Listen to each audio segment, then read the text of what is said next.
This is the Natural History Museum, the show that explores the treasures of London's Natural History Museum.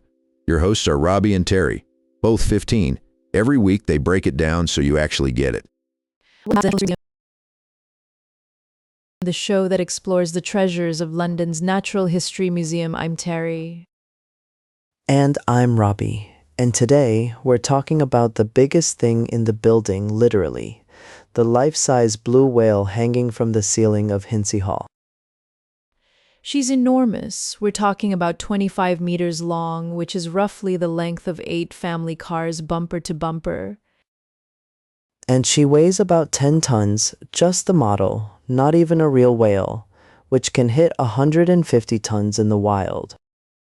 The model was actually made back in 1938, so she's been hanging around, pun fully intended, for nearly 90 years. Originally, she was painted blue-gray and hung in the old Whale Hall, but in 2017 she got a big makeover and moved into Hinsey Hall, Which is the grand entrance with the high vaulted ceiling, basically the museum's living room, if your living room had a whale in it. The renovation took 3 years, and the team did a lot of research to make her more accurate to what real blue whales actually look like. She's now darker, sleeker, and posed in a diving position, like she's mid-swim through some invisible ocean above your head. And the museum gave her a name, Hope, which is very on brand for a natural history museum trying to talk about conservation. Hope is a female blue whale, by the way. Female blues tend to be slightly larger than males, which honestly nature gets it. Blue whales are the largest animals ever known to exist on Earth, not just alive today, ever bigger than any dinosaur.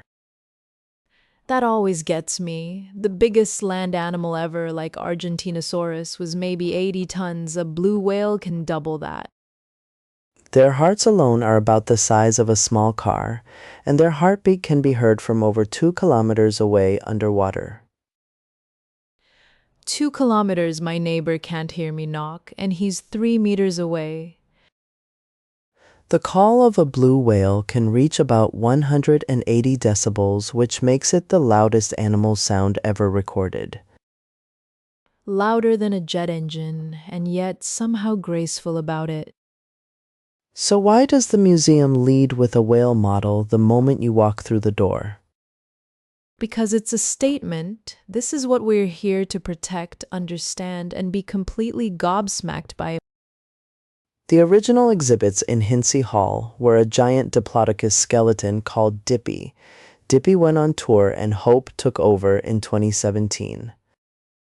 And people had feelings about that. Dippy is beloved. But I think Hope earns her place.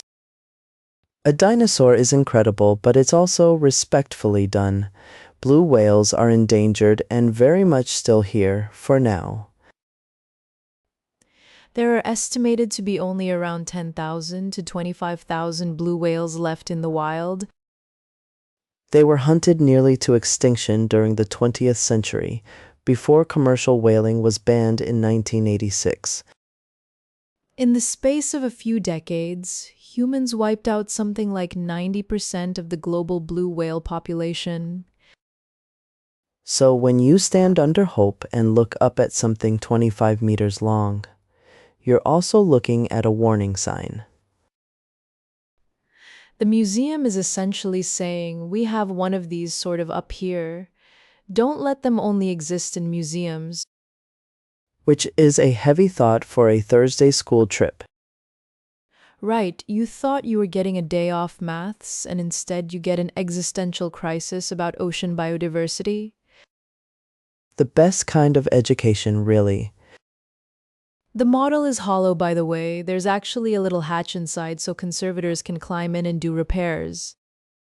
Imagine telling people you go to work inside a whale every day. That's a conversation starter for life. Hope also has a calf, a smaller model suspended nearby in the hall, so it's not just dramatic, it's also kind of sweet.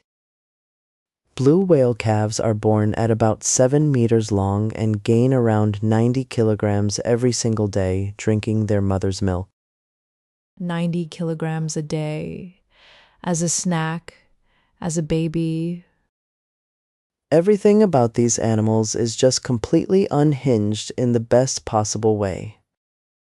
And that's kind of why Hope works so well as the centerpiece. She's awe-inspiring and heartbreaking and hopeful all at once. If you haven't stood under her, make the trip. Look up. Let it sink in. It rewires your sense of scale permanently. Thanks for listening, everyone. We love that you spend your time with us at the Natural History Museum. Until next time, stay curious, stay kind to the oceans, and see you next week on the Natural History Museum.